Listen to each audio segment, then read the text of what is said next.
Hello and welcome to the Franchise Marketing Show. The video or the podcast you're about to watch or listen to was recorded at the British and International Franchise Exhibition at Olympia. It was a very busy event, so there was a little bit of background noise, so it wasn't filmed in a recording studio or anything like that, but it is a really interesting conversation. Hope you enjoy it. So just tell me about you and your brand to start off with. Which one we're starting off with? We'll do Putt Putt first. Putt Putt Noodle, yeah. Well, Putt Putt Noodle was a brand that was developed by our overreaching brand We Do Play as a extension, if you like, of our competitive socialising section, which was born out of the development of Flip Out, the family entertainment centre that we run here in the UK, which came across from Australia. So we were looking for something that would enable adults and families and with children to come in and enjoy something a bit more food and beverage, alcohol based, if you like, than Flip Out. Yeah. What's your typical franchisee look like? Do you have a typical profile of what you're looking for? It's a good question. We don't have any real typical, but I would say to you that a lot of our franchisees, because it's quite a high investment level, they tend to have run their own business before or have been quite senior in a business that they run for somebody else. They understand a P&L and finance. They don't understand leisure, but that's what we are here for. So a lot of them come in as partnerships, one to share the risk and the financial upfront commitment, and another to share the ongoing workload. And what I would say is that quite a few take a sabbatical from their main business and drop back in after the site's been designed and built and they've got it open. Nice. And then, like, when a franchisee's set up and they're ready to go, what does a typical day look like for them? Well, a typical day, if you're talking about a franchisee who doesn't run the site on a day-to-day basis, then typically he'll probably call up his general manager and be talking to them about the sort of tasks that they would be doing on a regular basis, such as marketing. Social media is something that you have to be involved with on a day-to-day basis, and attracting your core target market. Also looking at the finances. One of the big things is staff and planning for the volume of work that you've got coming. Clearly we're a business that's busier at the weekends and evenings rather than the daytime, and we invite people in for birthday parties and works events and so on. So we have to do quite a lot of planning behind that. Do you find there's a typical time of year that would be busier as well then? It does get seasonal, and our business model is very much focused around when the kids aren't at school and of an evening. So what Putt Putt Noodle is good for really is young adults who want to come out and they don't want to get drunk at an early stage of an evening. They actually want to spend time talking with each other, so they want to go somewhere where it isn't so noisy. They want to do something active and then perhaps have a bite to eat or a couple of drinks. Yeah. And we fall well and truly into that sort of competitive socialising sector, and of course there are other brands that are doing likewise in the marketplace, but we're very fortunate that we're quite successful at doing what we do. Yeah, it's quite a cool, different social activity that maybe people wouldn't have done before as well. Yeah, I think so. I think, look, when all of us probably, when we were younger, we've gone down to the beach of a weekend, there's been a putting course outside, crazy golf, and we've all fancied our chances on that. And this is just really reinventing something that we've all loved to do. Nice. What would you say sets you apart as a franchise offering compared to competitors? Very good question, really. But I think part of that would be that we, under our We Do Play umbrella brand, we're here to be able to develop brands that cover different age spans in the leisure sector. So if one of them isn't right for you, we can offer you another one. And if one level of investment isn't right, and also with Putt Putt Noodle, for instance, there's quite a small number of staff that's needed. Food and beverage for the kitchen, for the bar, for the waitress staff. But we don't actually have lots of people out around the course. We usually have 3 9-hole courses, and we don't have lots of people out there. We have people going out serving drinks and things, but so it makes it a lot easier to manage. because people can be a challenge. I've got a question. You don't have to answer this, but are you looking to like expand into other like the umbrella company? Are you looking to expand into other activities as well? Yes, yeah. We've already got Flip Out, and we've got 3 other brands that I think it is that we're working on, brand concepts, but they'll be announced when they're ready. But you know, what we've got is you've got a team of individuals who have been in both leisure and franchising for a good number of years now, with successful formulas and business models that are transferable into other concepts. Yeah. It's quite exciting to see what you come out with. I was trying to like wrangle something out of you there, but you wouldn't you wouldn't give me anything. No, I mean, look, it's not my place to, but all I can say is the marketplace will have another heavy gulp of air when they look at what we're doing. So let's hope it's received well. Do you have any, like, what are the plans for Putt Putt Noodle going into the future? Well, we're on the path of opening lots more sites. I think we've got about 8 or 10 in build at the moment, and we've got more where we're actually negotiating on the leases. So, you know, we're just going along at our speed. We love people coming along and finding out about the concept and who want to be involved with it. So yeah, I mean, we see that there is the opportunity for hundreds of these in the UK, because actually we take sites between 8,000 and 15,000 square feet. There is a sizable chunk of that site is taken up with the bar and the food, and as you know, that's quite a big contributor to the turnover anyway. So yeah. And then going on to Flip Out, tell me a bit about what Flip Out does. Flip Out, yeah. Well, some of us can remember back in 2000 and the early 2000s that trampolining was taking off as not only as a sport but as a recreational pastime.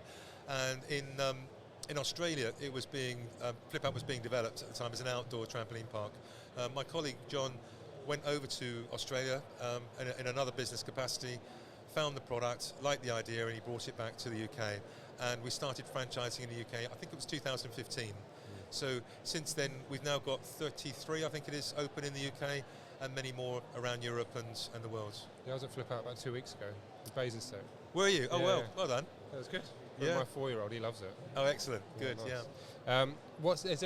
Is there a difference between the franchisees between Putt Putt? Yeah, with Flip Out, the investment level is 250,000 cash. It's a sizable chunk of cash, and again, we see more people coming in as partners, and they've had their own businesses before, although not exclusively. We do see people, excuse me, who want to look at the opportunity of becoming a multiple franchisee. So they open the one first of all, and then, I mean, we've got one franchisee that's got 7 open now, and a couple that have got 2. So there are opportunities to develop your portfolio with us, should you want to. And will they open those all local to them, or will they be spread over? That's a good question. Some do want to open near where they live, but actually those people that are more inclined to view it as part of their business portfolio, they're not worried about the location, because as I've said, we actually help them to put a leisure industry general manager on site, and so they can manage it from a distance. And then for those Flip Out franchisees, what's a typical day look like for them? A typical day, depending on the time of the week, but you know, when you've just had a weekend that has been heavy going, then you want to do a stock check on a Monday of all the things in food and beverage, and put in an order to come through by about Wednesday or Thursday, ready for your next weekend. Big clean up on a Monday, so you'll have a few staff in that will be going around. You would have had a clean up on Sunday night, but believe me, it can be messy. So, you know, Monday's around tidying it up.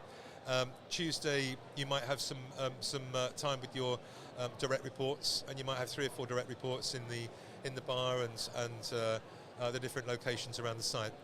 Wednesday might be a focus on some staff training, and also we tend to have a 2-for-1 Wednesday, so we call it a green Wednesday. So that seems to be halfway in the week when kids are getting a little bit stressed. They've not done a lot. Mum and Dad are looking at the finances, and getting 2-for-1 is a good offer, so that's quite popular for us and busy. Yeah. Thursday is just really racking up for the weekend, making sure that the staffing is right, because you've then got some time to call in more staff should you have a whole host of birthday parties, which we normally do, and they need a few more members of the team in to look after those. Nice. So they're typically more involved day to day. Yeah, it is.